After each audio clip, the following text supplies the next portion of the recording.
tell me that I'm never. Halo semua, salam sejahtera Malaysia. Tuan-tuan dan puan yang amat dihormati, ini satu perkongsian berkaitan dengan status Perikatan Nasional dan SG4.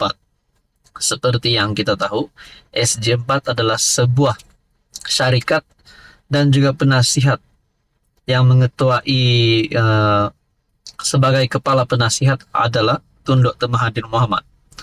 Dikatakan PAS telah menggunakan pengalaman yang hebat Tun Dr. Mahathir Mohamad untuk membantu SG4 ini berjaya. SG4 adalah gabungan ataupun syarikat yang melibatkan 4 buah negeri takbiran PAS. Jadi saudara-saudara, persoalannya, adakah PAS membawa PN di dalam SG4 ataupun PAS sebenarnya bekerja sama dengan Mahathir bersama dengan SG4 untuk menang PRU 16 nanti. Nah, saudara-saudara, satu perkongsian daripada Syabuddin bertarik 4 September. SG4 platform untuk angkat PAS duduki kerusi PM. Itu menjadi satu persoalan. Topik mengenai SG4 kembali menjadi tajuk perbualan. Masyarakat berikutan gabungan tidak rasmi melibatkan 4 negeri di takbir PAS itu mengadakan perjumpaan yang dinamakan Sidang Kemuncak SG4 di Bangi, Selangor. Paling diperbualkan ialah apabila Tun Mahathir selaku penasihat gabungan itu mengumumkan penubuhan sebuah syarikat SG4 Group Sdn Bhd untuk Kelantan, Terengganu, Kedah dan Perlis, berkongsi kekayaan sesama mereka. Menurut Tun Mahathir, menerusi syarikat tersebut, setiap negeri berkenaan akan memiliki saham dan ekuiti yang sama rata. Buat ketika ini, fokus yang ingin ditumpukan melalui syarikat tersebut ialah membangunkan industri nadir bumi atau REE sebagai sumber kekayaan. Jadi, REE ini bukan ada sama rata di setiap negeri. Satu negeri mungkin lebih daripada negeri lain. Justru dengan satu syarikat ini, kita agih segala hasilnya secara saksama untuk setiap negeri menikmati kekayaan yang sama rata.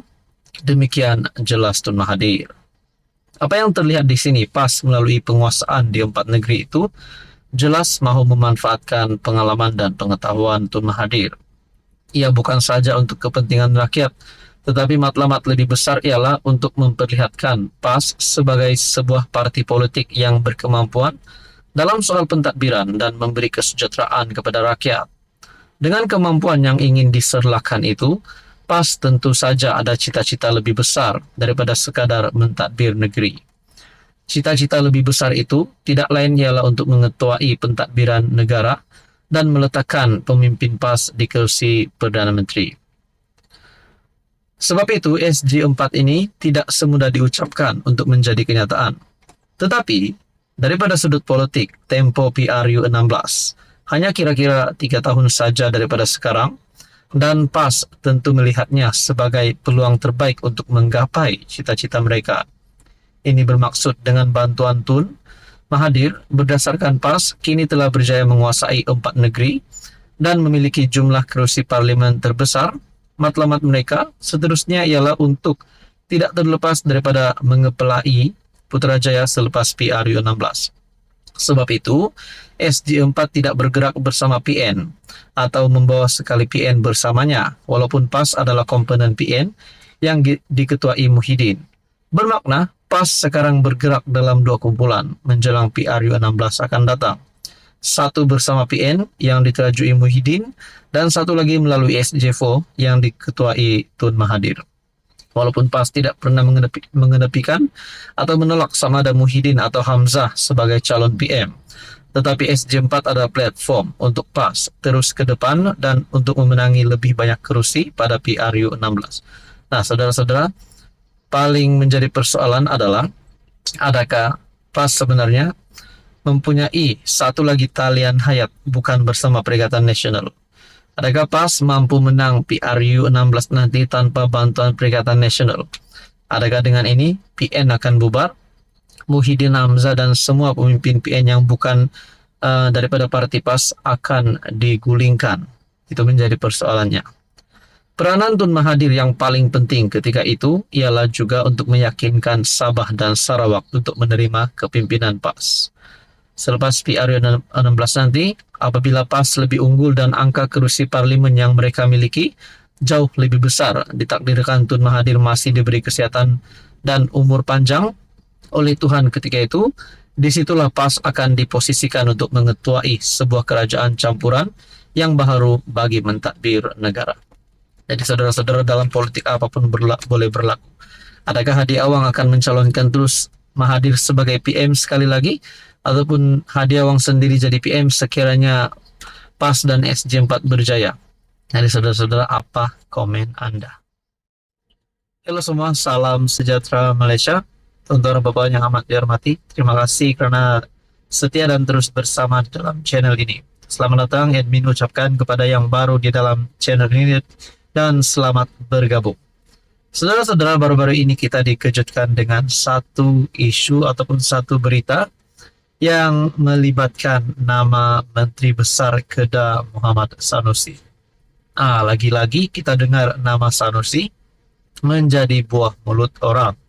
Dan yang terkini berkaitan dengan Sanusi kawin dua ataupun perkawinan keduanya, ini satu berita yang pasti menggemparkan penyokong-penyokong PAS dan juga peminat-peminat politik tanah air.